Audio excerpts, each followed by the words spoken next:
The Taming of Coyote, Chapter 14.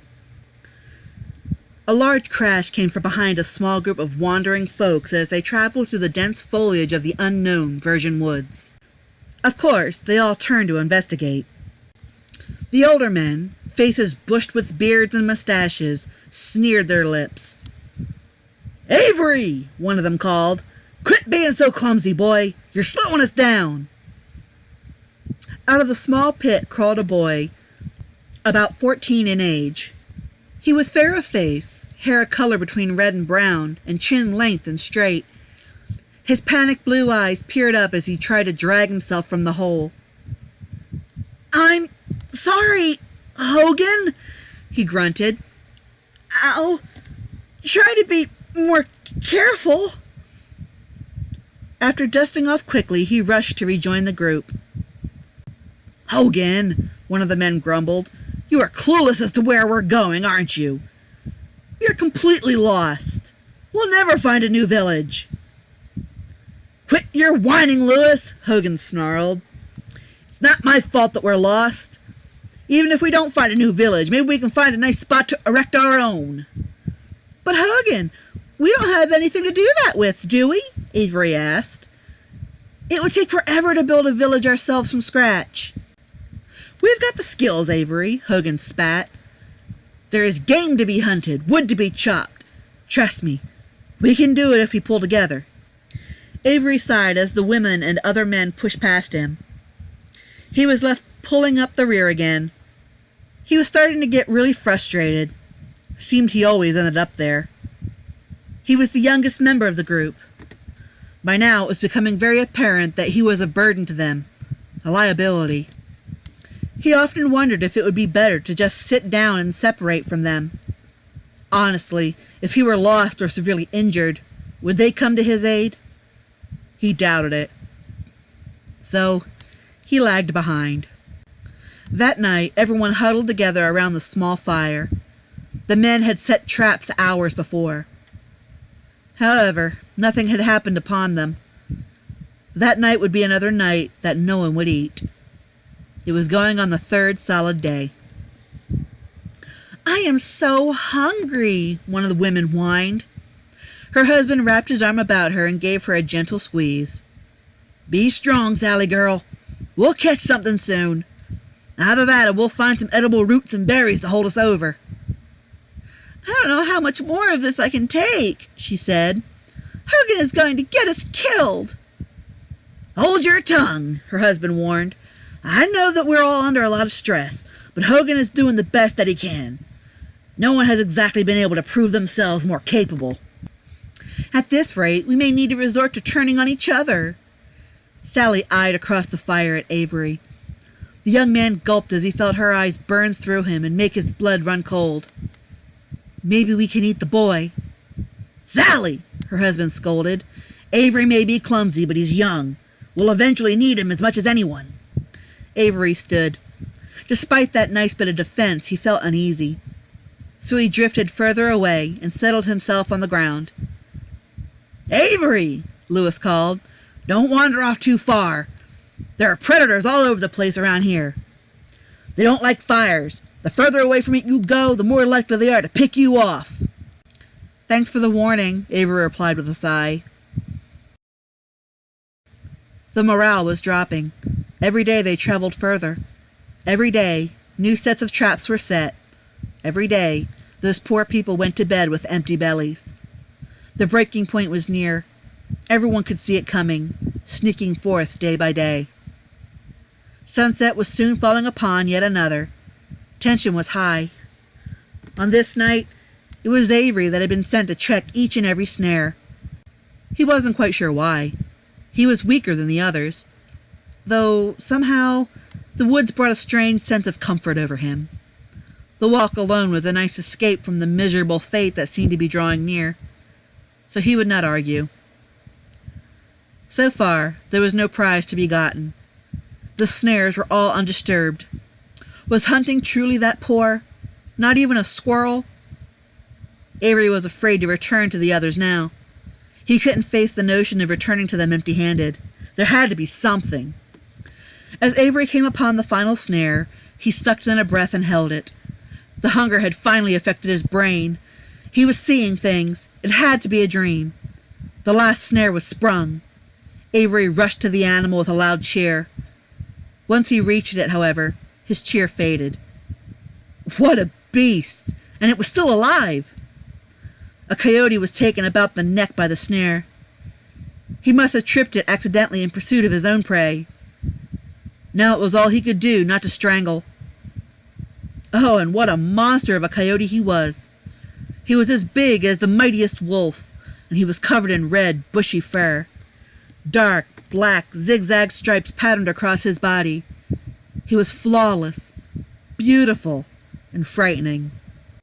He should let it die. If it died, then there would be meat. However, it was so pathetic to just sit and wait as the animal died slowly.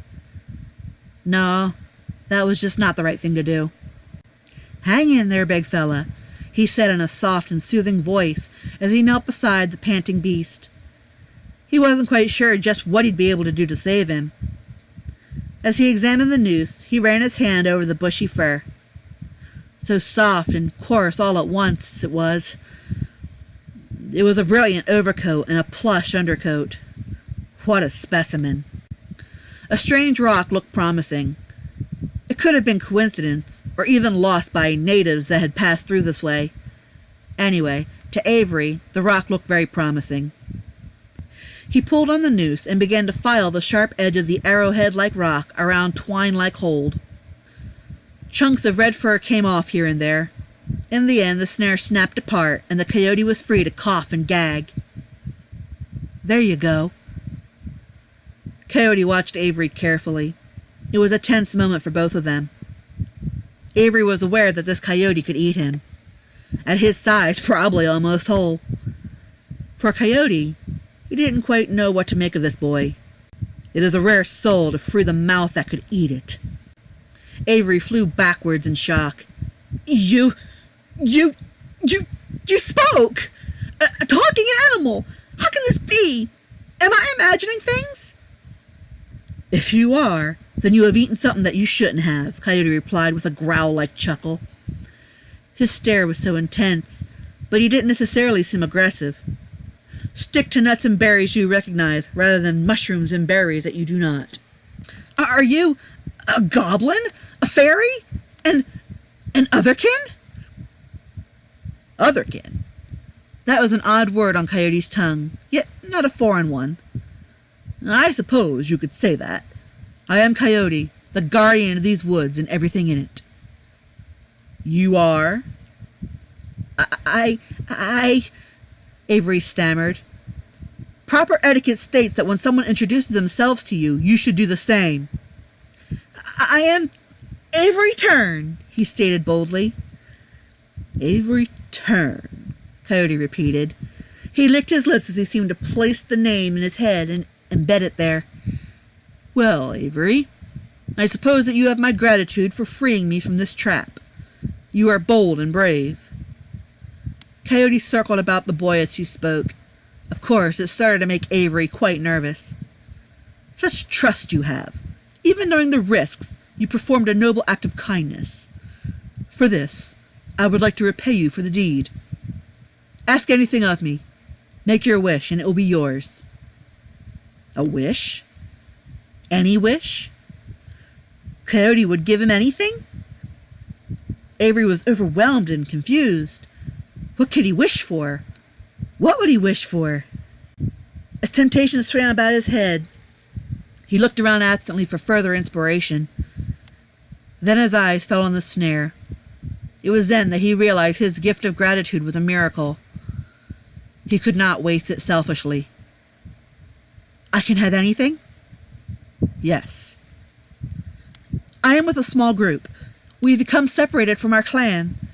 We were making an escape from a tyrant village to join a new village made by those who have escaped before us. However, we are now horribly lost. We are tired and hungry. We long for a sign of something we can call home.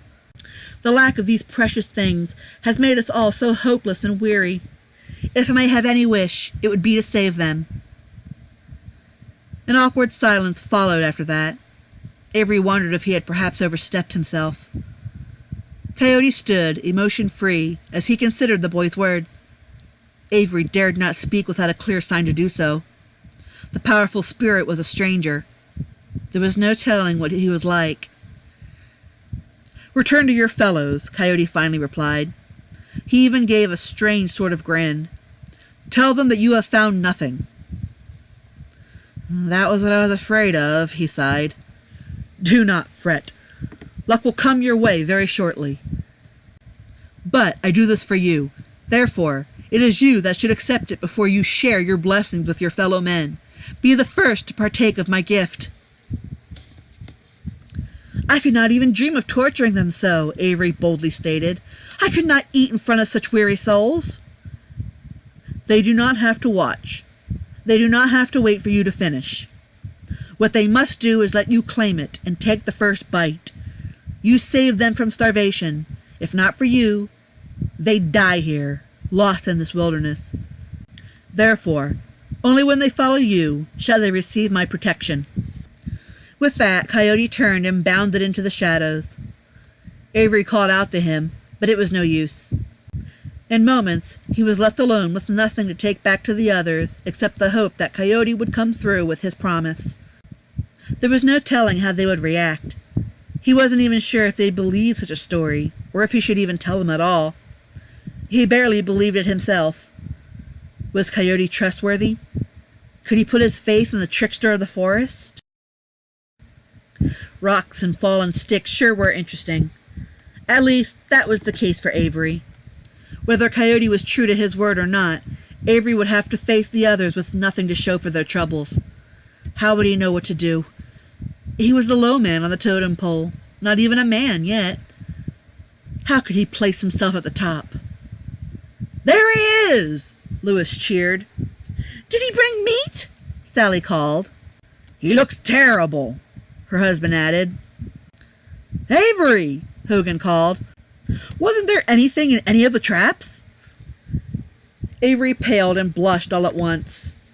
He frowned and stammered as he tried to rustle up some nerve. "No, there was nothing." "We're going to starve to death!" Sally cried out. Avery lowered his head in shame.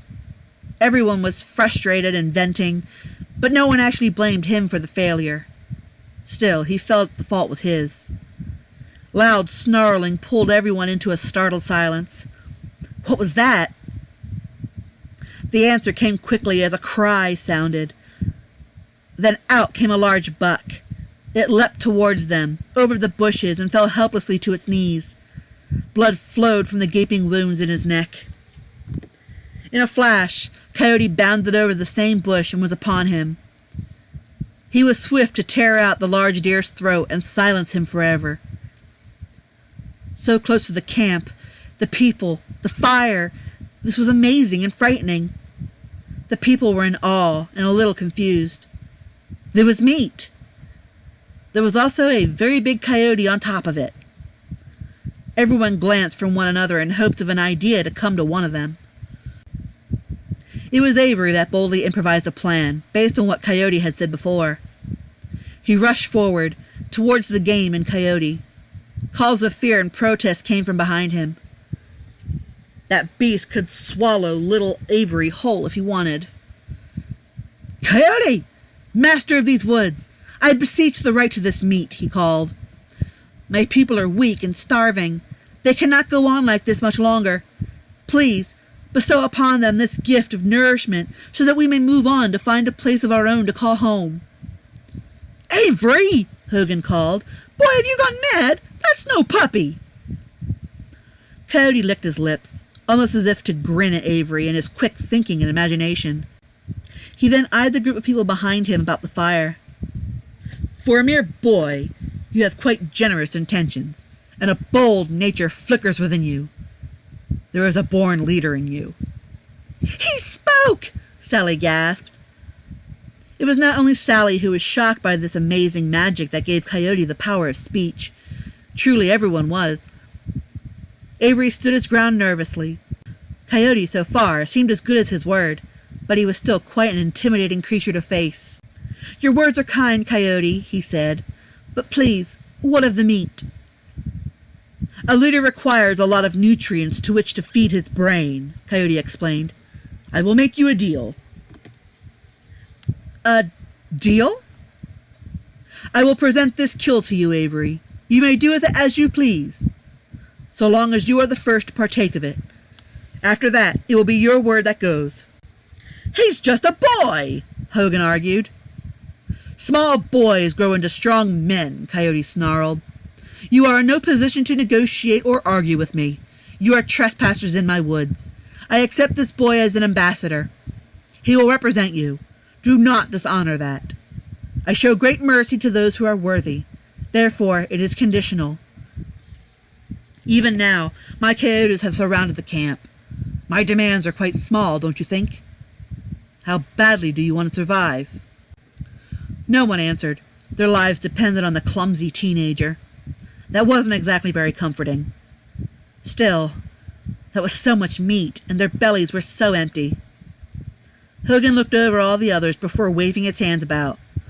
Well, what are all of you waiting for? Avery got us a nice big deer. Get ready to cook it for the boy. I don't think he plans to eat it raw. Quickly, the weary women set to work to make the fire bigger. Avery attempted to pull the buck by the antlers. His puny body was not enough to move more than the head. Lewis and Hogan were quick to come alongside him, and they helped him to drag it closer to the others. It smelled delicious as it cooked.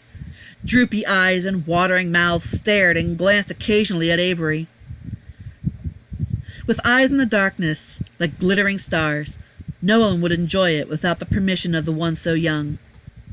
Avery, Lewis began, after clearing his throat, it is such a big prize. Will you not share it? I could never consume this much, he replied. It was never my intention to hoard it away or keep it from you. I have lost my true family, and you have all been so kind to take me in as part of your own. You have shown enough care to bring me with you.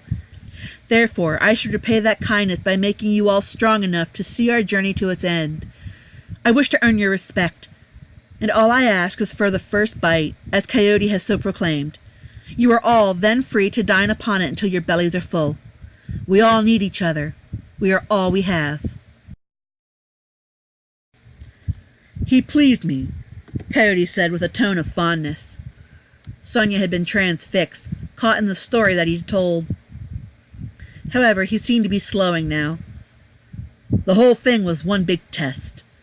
I knew that, despite even their minimal care for him, they had not shown him the same respects as the older, more capable men. A teenager is a spiteful creature, and he is apt to corrupt power given to him. But that didn't happen.